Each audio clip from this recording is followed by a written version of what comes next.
Crypto currency trading course में जो मुख्तलिफ़ किस्म की चीज़ें हैं जो हमें पता होनी चाहिए, काफ़ी हद तक ये सारी चीज़ें आपको यहाँ पे सिखाई जाएंगी। ठीक है, कोशिश तो यही है कि ये सब कुछ सिखाया जाए आपको। जो आप पम्फलेट देख के आए थे, ठीक है, उनमें और इसमें जो हम सिखाने जा रहे हैं बहुत फ़र्क है। ठीक है, जो पम्फलेट आपने देखा था वो शायद इससे भी इसका 40% भी नहीं था जो आपको यहाँ पे नज़र आ रहा है। पम्फलेट में जो चीज़ें थी वो समझ लें कि 3 दिन में पढ़ी जा सकती हैं सब की सब, लेकिन यहाँ पे जो सब कुछ है ये अप्रॉक्सीमेटली हमें मिनिमम 15 दिन चाहिए उसको पढ़ने के लिए, और उसको प्रैक्टिस करने और पढ़ने एंड देन उसको उस पर अमल करने के लिए आपको एटलीस्ट 1 मंथ to 2 मंथ। ठीक है, सो डिपेंड करता है आप लोग कितनी मेहनत करते हैं इस पे। तो जिस तरह का आप आउटपुट देंगे, ठीक है, उस तरह का ही आपको रिजल्ट मिलेगा। ठीक है, सो सबसे पहले प्राइस एक्शन एनालिसिस एक टर्म बोली जाती है क्रिप्टो करेंसी में, वो एक कोर्स है। ठीक है, इटसेल्फ उसमें क्या क्या चीज़ें हैं हम वो देखेंगे। Risk management and position sizing, ठीक है, ये तो दुनिया के हर बिज़नेस में चलता है, तो इसको भी देखेंगे। ठीक है, रिस्क मैनेजमेंट बेसिकली वही चीज़ के कितना आपको रिस्क लेना है और कितने का लेना है। ठीक है, जितना भी आप ले रहे हैं उसमें कितना आप लूज़ करना चाहते हैं और कितना गेन करना चाहते हैं, कितना लूज़ कर सकते हैं कितने गेन के बदले। ठीक है, मुख्तलिफ टर्मिनोलॉजीज़ हैं वो सारी सीखेंगे। इंडिकेटर एंड स्ट्रेटजीज़ भी एक कोर्स का हिस्सा है इसमें। बेसिकली जो आप यहाँ पे सीखने आए हैं, जो पम्फलेट आपने देखा उसमें ये 2 चीज़ें थी, पहले नंबर वाली और तीसरे नंबर वाली। बाकी ये जो कुछ भी आपको स्क्रीन पे नज़र आ रहा है, ठीक है, ये आपके उस कोर्स में नहीं था जो आपको दिखाया गया, लेकिन इंशाल्लाह हम आपको वो सब सिखाएंगे। और उम्मीद है कि अगर आप लोगों ने अच्छा रिज़ल्ट दिया तो देन आपको सिखाएंगे। ऐसा नहीं है कि मतलब आप भैंस बन के बैठे रहें और हम अपनी बीन बजाते रहें, ऐसे नहीं। ठीक है, सो अगर रिज़ल्ट होगा तो हम आप पे भी मेहनत करेंगे, वरना नहीं करेंगे। वरना वही जिसके हमने आपसे पैसे लिए, ठीक है, वो $15 आपने पे किए। ठीक है, सो वही जिस चीज़ के आपने पे किए वही सिखाया जाएगा। अगर आउटपुट होगा तो आपको बाकी कुछ भी सिखाया जाएगा। ठीक है, we are not here for money. ठीक है, बेसिकली हमें हर बैच से हम 1-2 बंदे ऐसे निकालते हैं जो कि फ्यूचर में जिन पे अभी 2-3-4 मंथ और मेहनत की जाए तो वो हमारी कम्युनिटी में एज ए टीम मेंबर आ सकें और लोगों को हेल्प कर सकें। ठीक है, सो बेसिकली उसको वो बंदा ढूंढने के लिए हम खुद से अपना एक कोर्स बनाते हैं और लोगों को सिखाते हैं, और जो भी मेहनत करता है हम उसको एक्सेप्ट करते हैं। डजेंट मैटर वो कहाँ से है, कौन है, क्या करता है। ठीक है, सो अगर वो टेक्निकली क्रिप्टो करेंसी में अच्छा परफॉर्म करता है तो हमारी टीम उसके साथ ज्वाइन करने में तैयार है।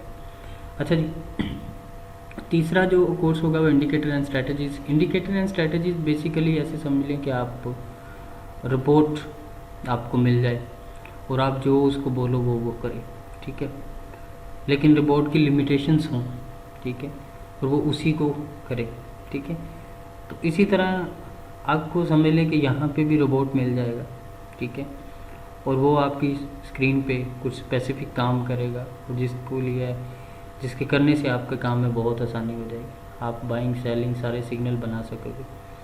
अब ये सिग्नल क्या होते हैं, बाइंग सेलिंग क्या होती है, ये सारा कुछ शायद आपको अभी अजीब लगे, लेकिन आगे चल के बहुत सारा समझ में आएगा। और पिछली जो कल की क्लास थी कल मीन्स एक दिन पहले जो थी वो उसमें काफ़ी हद तक आपको हेल्प मिला होगा।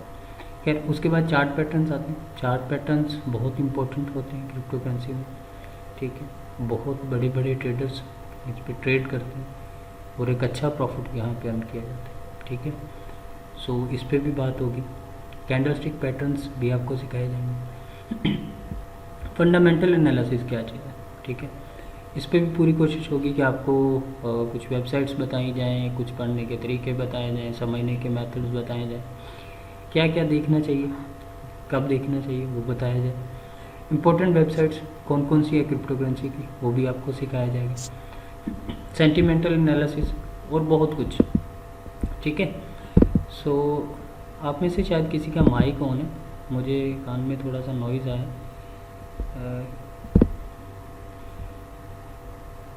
Okay, okay. So price action analysis क्या है, ठीक है। सो मैं आपको एक चीज़ दिखाता हूँ। This is tradingview.com। ये एक वेबसाइट है, इम्पोर्टेंट वेबसाइट। आपने सुना नीचे एक वर्ड था वो कोर्स में। तो इम्पोर्टेंट वेबसाइट में कुछ वेबसाइट्स हैं जिन पे क्रिप्टो ट्रेडर्स जो हैं वो काम करते हैं। उनमें से जो एक वेबसाइट है, ठीक है, वो है tradingview.com, जो कि इस वक्त आप लोगों की स्क्रीन पे है। ये बहुत इम्पोर्टेंट वेबसाइट है। टेक्निकल एनालिसिस, चार्ट्स को जो समझना है कि कौन सा स्टॉक लेना है, कौन सी क्रिप्टो करेंसी का कॉइन लेना है या टोकन लेना है, और फॉरेक्स में कौन से करेंसी पे पैसा लगाना है, ठीक है। कमोडिटीज़ में गोल्ड लेना है, सिल्वर लेना है, क्या लेना है, ये सब कुछ आपको यहाँ पे नज़र आता है, ठीक है।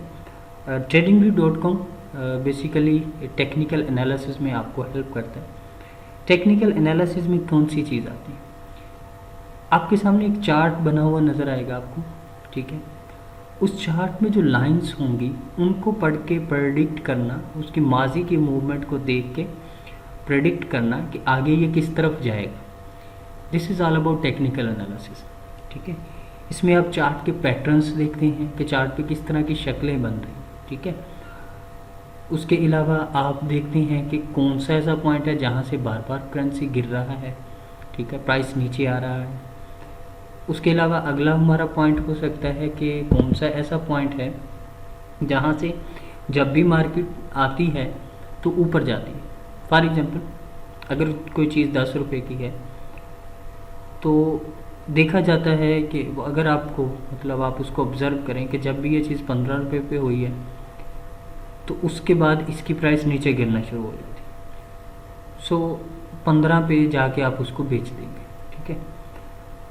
अब ये इसमें रियल लाइफ में बहुत कम एक्सपीरियंस्ड होती हैं ऐसी चीज़ें, क्योंकि हम प्रॉपर्टी में डील कर रहे होते हैं जिसकी हर रोज़ कीमत बढ़ती है, ठीक है।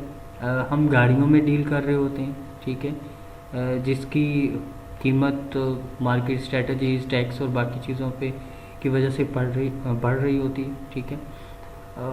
इक्विपमेंट्स जो भी हम होल्ड करते हैं न्यू में, ठीक है, तो उनकी प्राइस भी इसी तरह से चल रही होती है। लेकिन कोई भी चीज़ हम रियल लाइफ में शायद आम आदमी जो है वो इस तरह की एक्सपीरियंस नहीं करता कि जिसकी सुबह प्राइस कुछ और हो, रात कुछ और हो, दोपहर को कुछ और हो, और एक सर्टन पॉइंट को मिले कि यहाँ तक इसकी कीमत जाती है और गिर जाती है, ठीक है। तो लेकिन ट्रेडिंग में हम ये चीज़ हर रोज़ एक्सपीरियंस करते हैं और हमें हर रोज़ ये चीज़ दिखाई देती है। सो वो किस तरह की होती है, क्या चीज़ें होती हैं, वो सारा कुछ देखा जाएगा। सो सबसे पहले हम आते हैं, इसमें दो तरह के चार्ट्स होते हैं, ठीक है। इसमें मैं लिखता हूँ physics line chart.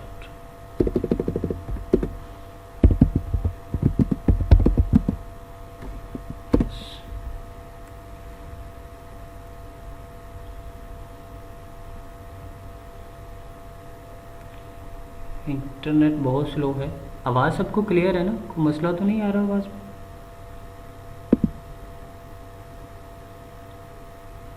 Hello, okay okay okay okay. अच्छा, लाइन चार्ट, अगर आपको ये जो चार्ट अभी आपकी स्क्रीन पे खुल रहा है, ठीक है, ये जो इस तरह का चार्ट है, अगर आप इसको गौर से देखें, उम्मीद है कि आपने पहले भी देखा होगा, ठीक है। अगर किसी ने फिज़िक्स पढ़ा है या मैथ पढ़ा है या केमिस्ट्री पढ़ा है तो हमें ये चार्ट्स वहाँ पे देखने को मिलते थे, ठीक है।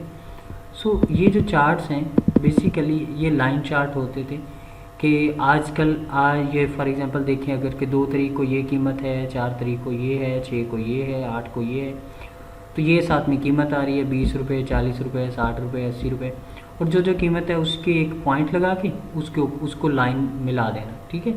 सो जो लाइन लग जाती थी, ये उसका लाइन चार्ट बनाती थी। लेकिन क्रिप्टो करेंसी में ऐसा नहीं है। क्रिप्टो करेंसी में हमें चार्ट दिखते हैं, कुछ कैंडलस्टिक चार्ट्स। ऐसा नहीं है कि मतलब हमें ये दूसरे चार्ट्स नज़र नहीं आते, हमें वो भी नज़र आते हैं, ठीक है। लेकिन हमारा इस तरह का चार्ट नज़र आता है हमें, ठीक है। लेकिन हम वर्किंग इस पे करते हैं बनिस्बत इसके कि हम एक लाइन चार्ट पे वर्किंग करें, ठीक है। सो लाइन चार्ट की बजाय हम कैंडलस्टिक चार्ट को इस्तेमाल करते हैं। अब ये कैंडलस्टिक चार्ट में ये जो आपको रेड और ग्रीन कैंडल्स नज़र आ रही हैं, इनका मतलब क्या है, ठीक है। इसको थोड़ा सा देखते हैं। ये लेक्चर आपके लिए थोड़ा सा रफ होगा, लेकिन ये आने वाले टाइम के लिए आपके साथ आपको अच्छे से समझ आएगा जब आप ट्रेडिंग में कुछ आगे चल के खुद से प्रैक्टिस करने लगेंगे, ठीक है।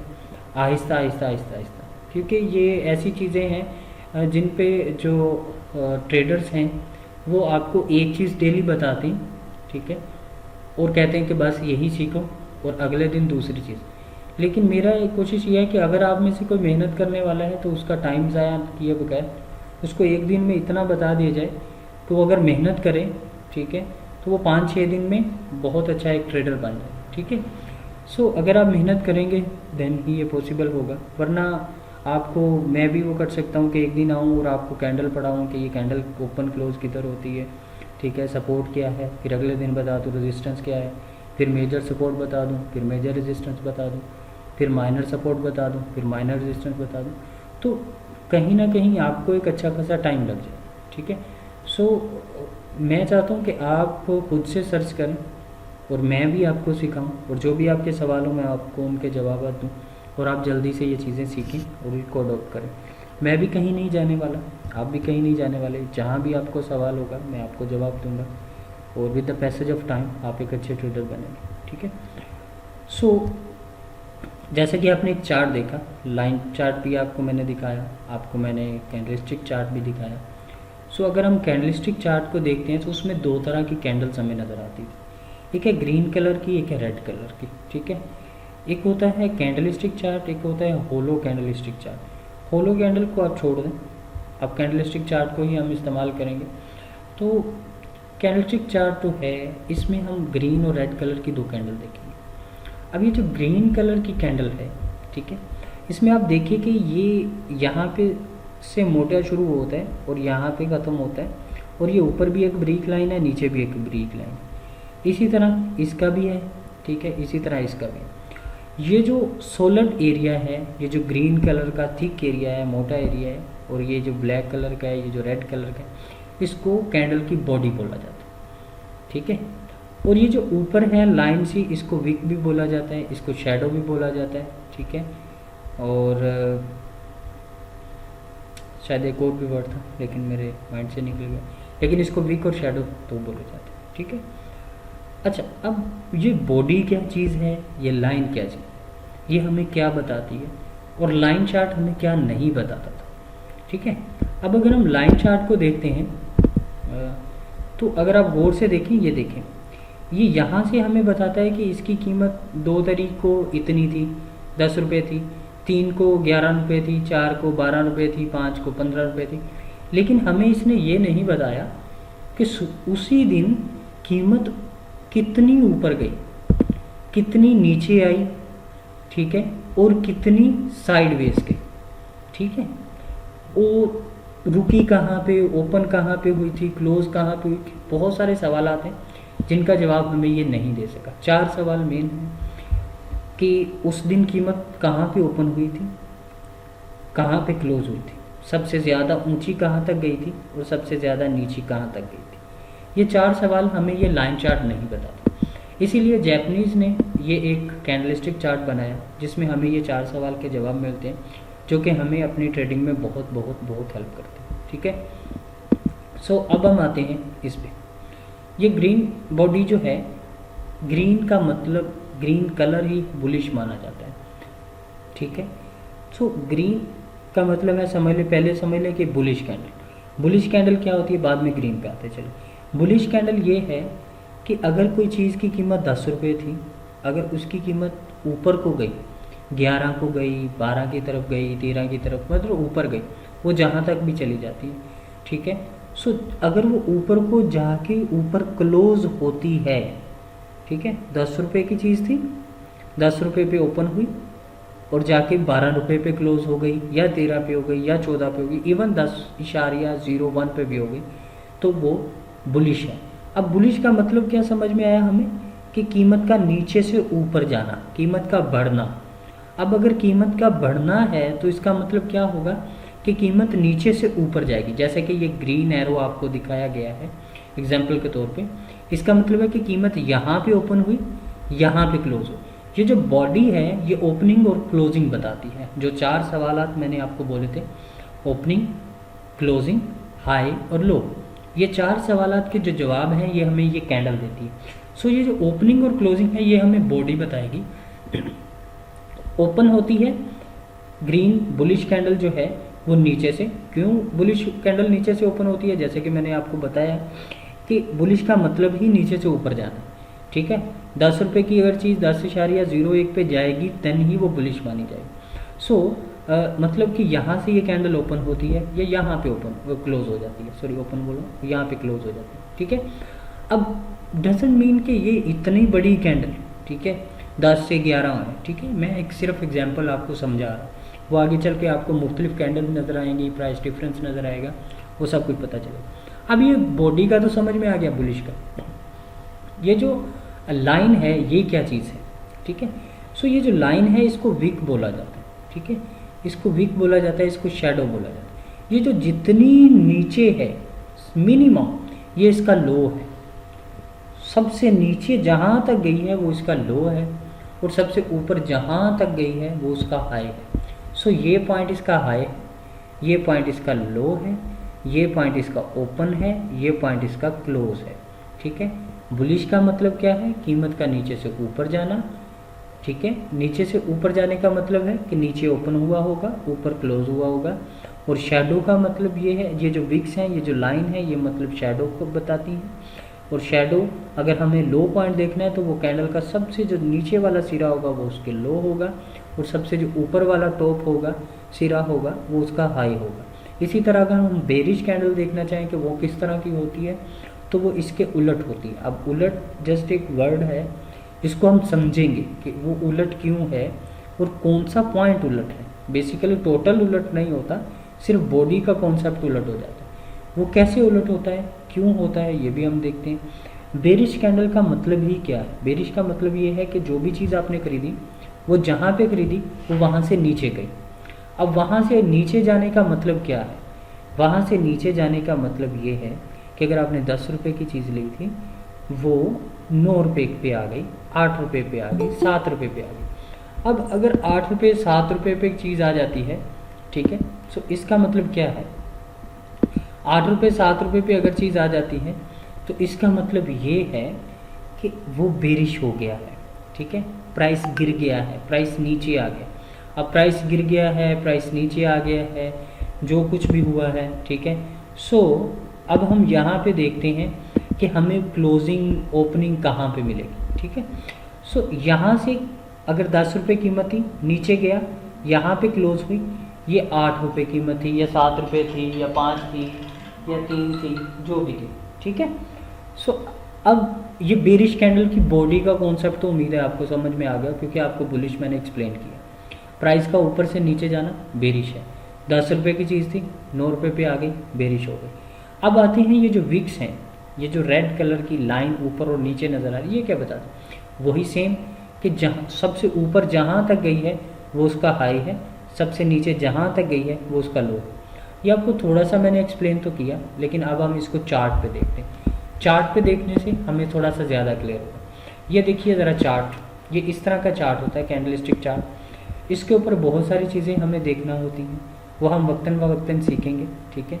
सो आज हम जो सीख रहे हैं इस वक्त वो ये है कि ये जो ग्रीन कैंडल है ये हमें क्या बताती है, ये जो रेड कैंडल है ये हमें क्या बताती है। बाज़ाहिर तो ये कीमत यहाँ से ऊपर गई है यहाँ तक, लेकिन ये जो रेड और ग्रीन और ये रेड और ग्रीन ये क्या बता रही? ग्रीन का मतलब है बुलिश कैंडल, और बुलिश कैंडल का मतलब है प्राइस नीचे से ऊपर गया।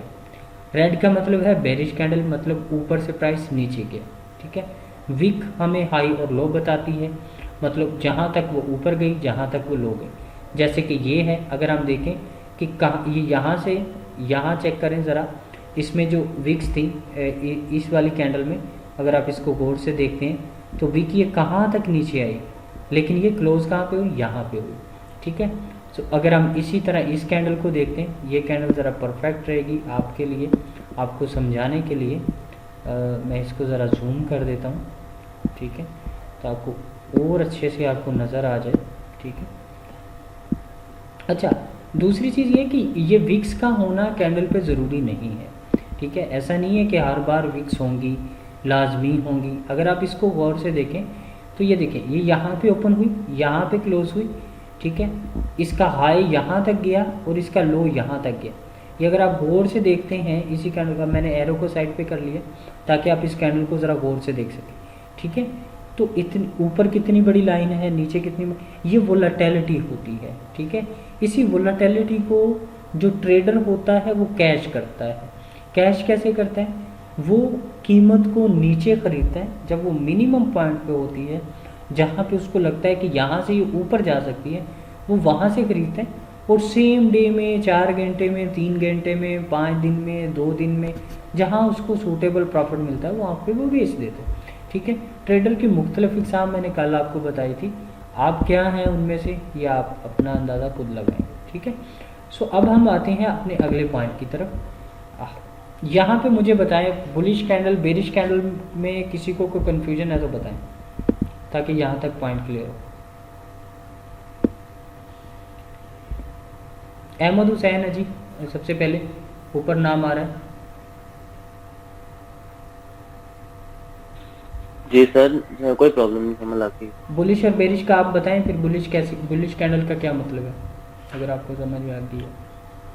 सर बुलिश कैंडल एक तो क्या बता दूँ, बुलिश यानी कि ग्रीन और बेरिश यानी कि रेड कैंडल कहते हैं। बुलिश यानी कि जब मार्केट की प्राइस हाई जा रही हो ना, या किसी की कीमत हाई मतलब बढ़ जाए, जैसे 10 है तो 11 हो जाए, 12 हो जाए और फिर स्टॉप हो जाए, तो उसको हम बुलिश कहते हैं। ठीक है, और जब बेरिश को कहते हैं कि जब मार्केट की कीमत डाउन हो रही हो, उसको फिर हम बेरिश कहते हैं। और उसके फिर जब एडवांस शुरू हो रहा होता है उसको हम लो पॉइंट कहते हैं, जब एंड हो रहा होता है तो उसको मार्केट। ठीक है, आसिम भाई हैं आगे। जी आसिम भाई।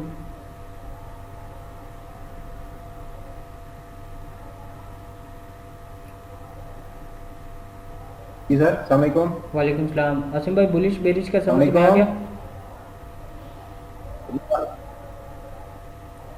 जी सर, जी ओके, अल्हम्दुलिल्लाह। नहीं बस ठीक है, आपका तो पता है मुझे। जी फरूक भट्टी साहब। Thank you.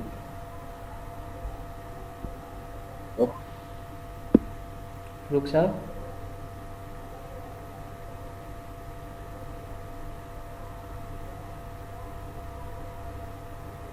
फरूक साहब आपका माइक ऑफ है।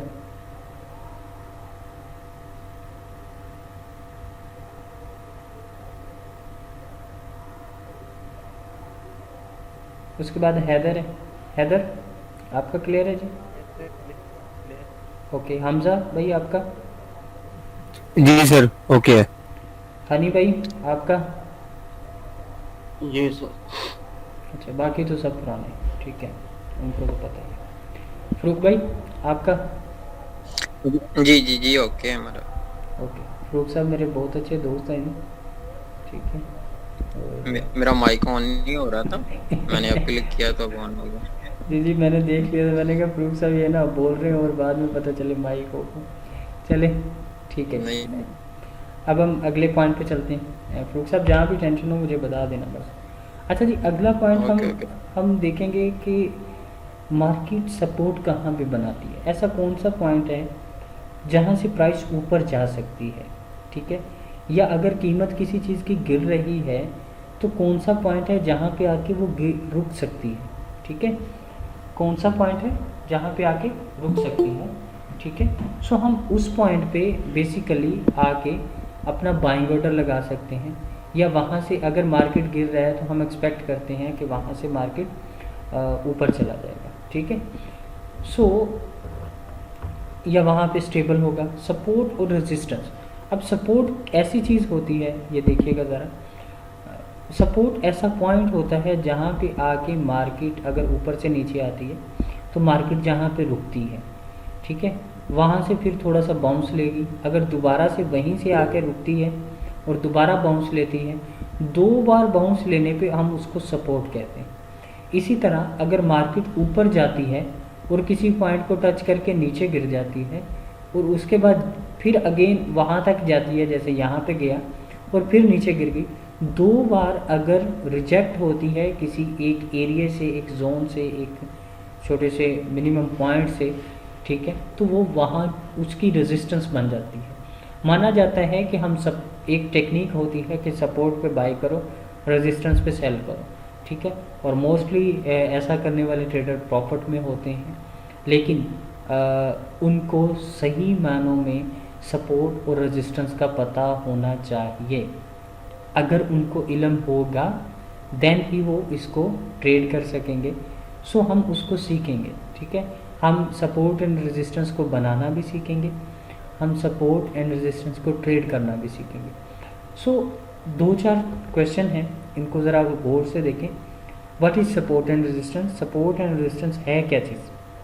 सपोर्ट बिकम रेजिस्टेंस, ठीक है, जैसा कि मैंने बोला कि सपोर्ट पे हम बाय करते हैं। इस चार्ट को आपने देखा, ठीक है, इस चार्ट को अगर आप देखें कि मतलब हम सपोर्ट पे बाय करते हैं और उसके बाद रेजिस्टेंस पे बेचते हैं, यहाँ पे हम बेचते हैं, ठीक है।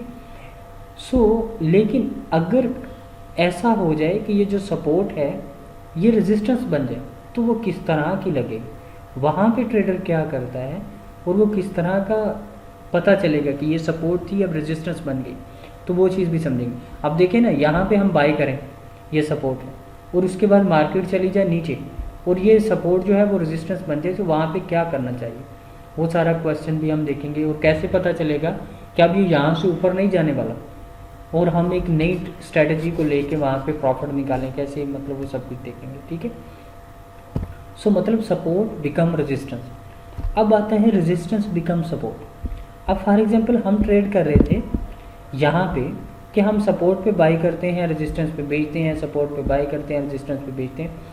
अब ऐसा भी तो हो सकता है कि ये रेजिस्टेंस टूट जाए और कीमत ऊपर चली जाए, ठीक है, तो कैसे पता चलेगा कि। और दूसरी चीज़ ये है सबसे मेन कि सपोर्ट पे बाय किया, रेजिस्टेंस पे बेचा, पहली चीज़। अब यहाँ पे हमने बेच दिया, उसके बाद ये नीचे आ गया। अब हर बार हम क्या करते थे, सपोर्ट पे बाय। अब क्या होगा कि अगर ये यहाँ से क्रॉस कर दे तो फिर हमें कहाँ पे बाय करना चाहिए, ठीक है, क्योंकि अगर ये जोन टूट जाता है, ये एरिया से कॉइन की, प्रोजेक्ट की या फॉरेक्स के किसी पेयर की, कमोडिटीज़ की या स्टॉक की कीमत यहाँ से निकल जाती है, तो देन हम प्रॉफिट कहाँ से कमाएंगे। हमें एक सपोर्ट रेजिस्टेंस की एक लाइन लगा के थोड़े बैठ जाएंगे। तो हम रेजिस्टेंस के सपोर्ट बनने को भी समझेंगे कि वो कैसे सपोर्ट बन जाती है, ठीक है, और देन हम वहाँ पे कैसी एक नई रेजिस्टेंस बनाएंगे और वहाँ कैसे ट्रेड करेंगे, वो चीज़ें भी हम सीखेंगे, ठीक है। सो उसके बाद हमारा अगला क्वेश्चन होगा मेजर सपोर्ट एंड रेजिस्टेंस। कौन सी ऐसी सपोर्ट हैं और कौन सी ऐसी रेजिस्टेंस है जो सबसे मेन होती हैं, जिनका टूटना बहुत मुश्किल है, ठीक है। और इसी तरह हम देखते हैं माइनर सपोर्ट एंड रेजिस्टेंस। कौन सी ऐसी सपोर्ट और रेजिस्टेंस है जो माइनर होती हैं, जो अमूमन टूट जाती हैं, लेकिन हम उनमें ट्रेड करते हैं, और उन्हीं माइनर सपोर्ट, माइनर रेजिस्टेंस को ही हम support become resistance, resistance become support बना रहे होते हैं, ठीक है। उसके बाद हमारा सपोर्ट एंड रेजिस्टेंस का ब्रेकआउट, ब्रेकडाउन स्ट्रेटजीज को हम देखेंगे, समझेंगे, ठीक है। सो ये कुछ सवाल आते हैं सपोर्ट एंड रेजिस्टेंस के मतलब, ठीक है। सो इनको हम ज़रा देखते हैं। सपोर्ट बिकम रेजिस्टेंस को अगर हम देखें, गौर से देखें, यहाँ पे कीमत हमने यहाँ पे बाय किया, रेजिस्टेंस पे गई, हमने बेच दिया, सपोर्ट पे आई, हमने बाय किया, रेजिस्टेंस पे गई, हमने बेच दिया, सपोर्ट पे आई, हमने बाय किया, रेजिस्टेंस पे गई, हमने बेच दिया, सपोर्ट पे आई, हमने बाय किया, रेजिस्टेंस पे नहीं गई और उस नीचे चली। अब ये जो यहाँ पे बाय करके नीचे चली गई है, तो ये दोबारा से इसने अपनी सपोर्ट को कंफर्म किया। अब ये जो नया ट्रेडर होता है, जो 2-4 दिन 10 दिन में आया होता है कि लोगों के बड़े बड़े प्रॉफिट देके, वो क्या समझता है कि अब मेरा जो प्रॉफिट है, जो मेरा जो लॉस था, अब वो प्रॉफिट के करीब लग गया है या बराबर हो गया है, तो बस ये अब ऊपर चला जाएगा। लेकिन होता क्या है कि वो अपनी रेजिस्टेंस जो सपोर्ट थी उसको एज ए रेजिस्टेंस कंफर्म करने आता है और उसके बाद ड्रम करके नीचे गिरता है और वो देखता है कि ओहो मुझे यार यहाँ पे क्लोज कर लेना चाहिए। फॉर एग्जांपल यहाँ पे हमने बाय किया, अब हमने 10 रुपये की चीज़ बाय की, वो 12 तक गई, हमारा टारगेट 14 रुपये था, वो नहीं गई, वो दोबारा 10 पे आ गई, 10 से दोबारा ये 8 पे चली गई, अब 8 के बाद वो 9 पे आई, 9 के बाद वो दोबारा 10 पे आ गई है और हम यहाँ पे समझते हैं और एक नया ट्रेडर यहाँ पे ये समझता है, नया ट्रेडर यहाँ पे ये समझता है कि ये अब 10 रुपये पे आ गई है, दोबारा 8 रुपये पे गई थी, दोबारा 10 पे आ गई, अब ये यहाँ से ऊपर जाएगी और 12, 13, 14 मुझे प्रॉफिट दे देगी, ठीक है। लेकिन होता क्या है कि जैसे ही वो 10 को दोबारा टच करती है और वो दोबारा 8 की तरफ और लॉस, ठीक है। तो ये स्ट्रेटजीज यहाँ पे कैसे होती हैं, कैसे पता चलेगा कि सपोर्ट थी जो रेजिस्टेंस बन गई है अब ये टूटेगी नहीं, और देखें तो और उस एरिया को ट्रेड कैसे किया जाता है, उसको एरिया को ऐसे ही ट्रेड किया जाता है कि ब्रेक इवन पे एग्जिट किया जाता है। मतलब 10 रुपये पे बाय किया था, दोबारा 10 पे आएगी, सेल कर देंगे, ठीक है, बेच देंगे, और दोबारा जब ये नीचे यहाँ से इसने नई सपोर्ट बनाई, यहाँ से बाय करके फिर यहाँ बेचना शुरू कर देंगे, यहाँ से बाय करके यहाँ बेचना शुरू कर देंगे। Support become resistance. ये मैं ज़रा अभी आपको वर्बली बता रहा हूँ, चार्ट से दिखा के बता रहा हूँ, लेकिन हम इनको चार्ट पे ड्रा भी करेंगे, इनको चार्ट पे बनाएंगे, चार्ट पे बना के इनको सीखेंगे, ठीक है जी। उसके बाद आता है रेजिस्टेंस बिकम सपोर्ट। अब इसको वहाँ पे तो चलो लॉस हो रहा था, यहाँ पे हमें प्रॉफिट हो रहा होता है जो हम जल्दी बुक कर लेते हैं। फॉर एग्जांपल यहाँ पे हमने कोई प्रोजेक्ट बाय किया, 10 रुपये पे बाय किया, 14 रुपये पे बेच दिया, दोबारा 10 रुपये पे आया, बाय किया, दोबारा 14 पे बेच दिया, अगेन 10 पे आया, बाय किया, ऊपर गया लेकिन नहीं, फिर नीचे आया, फिर 10 पे ही रहा और ऊपर गया, 14 पे हमने सेल कर दिया लेकिन वो वहाँ से बूम कर दिया। अब हम 14 पे हमने जब सेल किया है वो वहाँ से 16, 17, 18 चला गया और वापस दोबारा 14 पे आया। अब एक बंदा जिसने 14 पे 2-3 बार चीज़ बेची है वो कैसे उसको 14 पे बाई करे? नया ट्रेडर उसको बाई करने के लिए तैयार ही नहीं है। क्यों तैयार नहीं है? वो कहता है कि 14 पे तो यहाँ बेच के मैंने प्रॉफिट बुक किया, ये ना हो कि यहाँ पे मैं इसको बाय करूँ ये नीचे गिर जाए। तो कैसे पता चलेगा कि ये नीचे नहीं गिरेगा? ठीक है, तो वहाँ पे एक टर्म बोली जाती है रेजिस्टेंस बिकम सपोर्ट, कि वहाँ पे जो रेजिस्टेंस थी वो अब सपोर्ट बन गई है। उस रेजिस्टेंस ने अपने आप को सपोर्ट में कन्वर्ट कर लिया है। अब जो प्रोडक्ट की प्राइस थी, जो कॉइन था, जो टोकन था, जो फॉरेक्स का पेयर था, करेंसी पेयर था, कमोडिटीज़ थी या स्टॉक था, उसकी प्राइस वहाँ तक आई है टच करने, कंफर्मेशन देने कि जी अब यहाँ ये एक सपोर्ट बन गई है, अब यहाँ से प्रोजेक्ट बूम करेगा। ठीक है, तो आपको एक एक्सपीरियंस ट्रेडर बनने में टाइम लगेगा, लेकिन आप कोशिश करते रहें, प्रैक्टिस करते रहें, प्रैक्टिस करें। आप सुबह ही एक्सपीरियंस ट्रेडर, नहीं करेंगे तो नहीं। ठीक है, सो उम्मीद है आपको रेजिस्टेंस बिकम सपोर्ट का भी कॉन्सेप्ट समझ में आ गया होगा। ठीक है, अब मेजर सपोर्ट एंड रेजिस्टेंस को देखते हैं। कॉइन का जो प्रोजेक्ट होता है या करेंसी पेयर होता है या जो भी, उसमें हमें मुख्तलिफ उतार चढ़ाव नज़र आ रहे होते हैं। ये जो छोटे छोटे उतराव चढ़ाव ये नज़र आ रहे होते हैं, अप डाउन नज़र आ रहे होते हैं, अप ट्रेंड डाउन ट्रेंड नज़र आ रहे होते हैं, ये उसकी मेजर सपोर्ट नहीं होते, ये माइनर सपोर्ट माइनर रेजिस्टेंस होते हैं, जो कि आसानी से टूट रहे होते हैं। टूटते हैं, ऊपर चली जाती है प्राइस, दोबारा नीचे आती है, ऊपर जाती है, नीचे आती है, ऊपर जाती है, नीचे आती है। देखें, ये ऊपर जाती है, ऊपर जा रही है, ठीक है, ऊपर जाके नीचे आ रही है, ऊपर जा रही, नीचे आ रही, ऊपर जा रही, नीचे आ रही, ऊपर जा रही, नीचे आ रही और ऊपर। इसी तरह अब जब डाउन ट्रेंड शुरू होता है, नीचे आ रही, ऊपर जा रही, नीचे आ रही, ऊपर जा रही, नीचे ज़्यादा आ रही है, ऊपर कम, नीचे ज़्यादा आ रही, ऊपर कम, नीचे आ रही, ऊपर कम। ठीक है, तो वो resistance become support, support become resistance बनाते बनाते प्रोजेक्ट ऊपर ट्रैवल करता है और फिर इसी तरह नीचे को आता है। ठीक है, लेकिन कुछ पॉइंट ऐसे होते हैं कि वहाँ जब भी जाता है प्रोजेक्ट तो वैनिश, ठीक है, या तो उसको टच करते ही गिर जाता है। ठीक है, जिस पॉइंट को टच करते गिरता है अपना पूरे का पूरा ट्रेंड ही बदल लेता है, जो कई दिनों से चल रहा होता है, इवन ऑल्दो आप महीने कह सकते हैं, वीक्स कह सकते हैं, वो उसकी रेजिस्टेंस होती है मेजर, ठीक है, वो उसकी मेजर रेजिस्टेंस होती है जहाँ पे वो कई हफ्तों ट्रैवल करके वहाँ पे जाता है और नीचे गिर जाता है, ठीक है। और इसी तरह एक पॉइंट ऐसा आता है कि जहाँ पे प्रोजेक्ट की प्राइस टच होती है और ऊपर को जाने लगती है, ठीक है, तो कई हफ्ते लग के वो प्रोजेक्ट जो नीचे गिर रहा होता है गिरता गिरता गिरता वहाँ तक जाता है, और वहाँ पे जाने के बाद वहाँ से प्राइस की वो अपना मोमेंटम चेंज करता है और ऊपर को जाना शुरू हो जाता है। वो उसकी मेजर सपोर्ट होती है जहाँ से प्रोजेक्ट आसानी से नीचे नहीं गिरता। अब सपोर्ट एंड रेजिस्टेंस की जो मैं एक लाइन फिक्रा भूल गया आप लोगों के लिए, support and resistance is not about एक सिंगल लाइन, ठीक है, ये एक सिंगल लाइन नहीं है कि जो चार्ट्स पे आपको नज़र आए, ये एक जोन हो सकता है, एरिया हो सकता है। फॉर एग्जांपल अगर मैंने कोई चीज़ 30,000 रुपये की ली है तो ये मैं नहीं कह सकता कि उसकी 29,000 पे सपोर्ट है, मैं ये कह सकता हूँ कि उसकी 28,800 से लेके 29,100 तक उसका जो 200-300 का एरिया है वहाँ पे उसकी सपोर्ट है, ठीक है, क्योंकि आपको पता है कि बाउंस रहता है, लचक रहता है। अगर बॉल को भी ज़मीन पे आप मारते हैं तो बॉल भी अपने आप को थोड़ा सा श्रिंक करती है, ठीक है, सुकड़ती है, ठीक है, और देन वो बाउंस करती है, ठीक है। तो वो श्रिंकनेस समझ लें, वो विक्स का जो आपको कॉन्सेप्ट था आप समझ लें कि वो थोड़ा बहुत उतार चढ़ाव वहाँ पे हो जाता है, ठीक है। सो इन्हीं चीज़ों को हम चार्ट पे देखेंगे। मुझे ये बताएं कि यहाँ तक आपका कोई सवाल है, कोई कन्फ्यूजन जो दिमाग में क्रिएट हुई हो।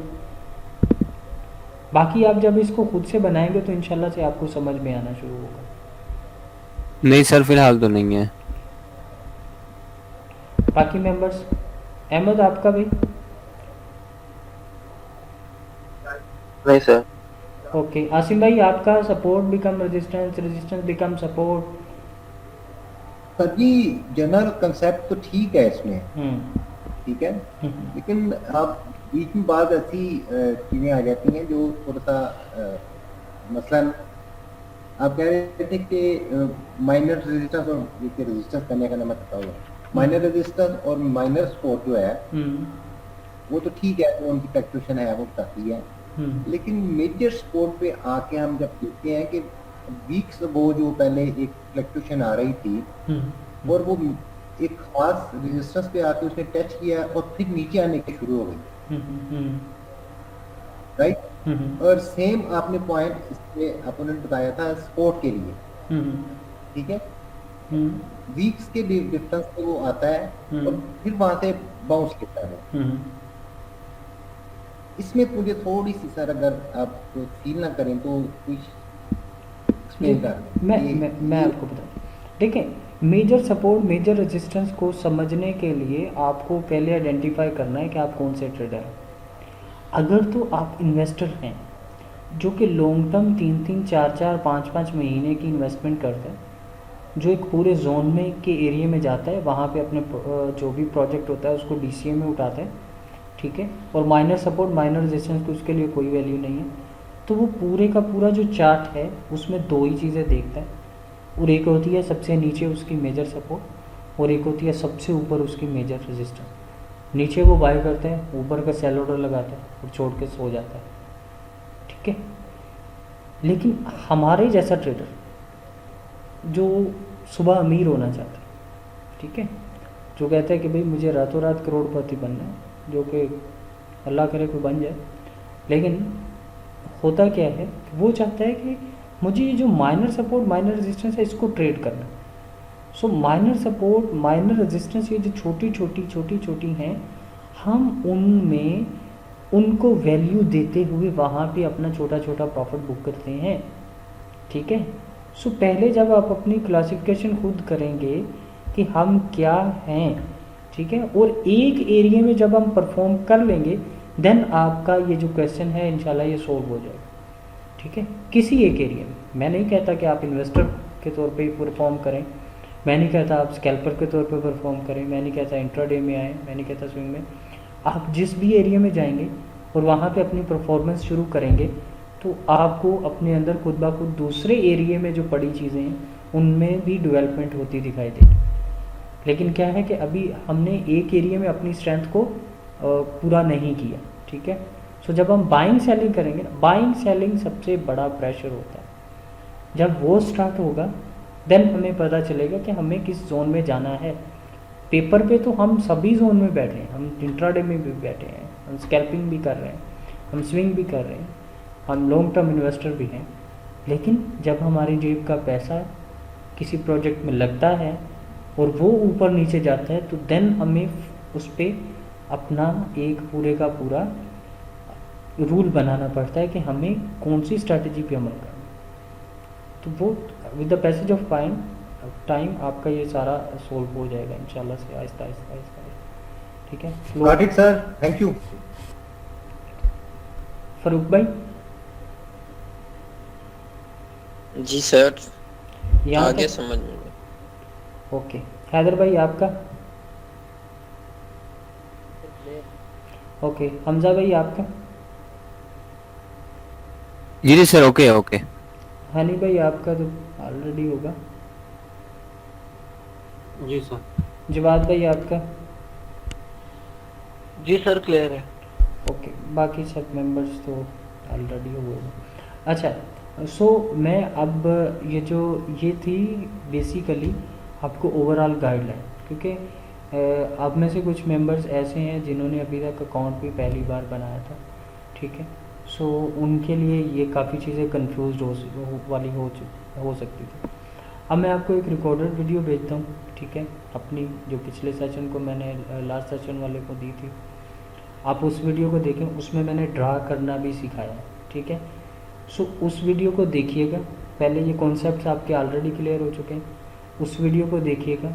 और कल मैं आपको ड्रा करना भी सिखाऊंगा और उम्मीद है आपको कल तक जो है वो टूल इस्तेमाल करने भी आते होंगे कि ये वेबसाइट कौन सी है, इसके ऊपर टूल कैसे इस्तेमाल करते हैं। वो उस लेक्चर में भी काफ़ी पॉइंट क्लियर किए गए हैं, तो वो देखिएगा, उनको समझिएगा और मज़ीद हम आगे चल के उसको लेके चलेंगे कल इंशाल्लाह। ठीक है एवरीवन।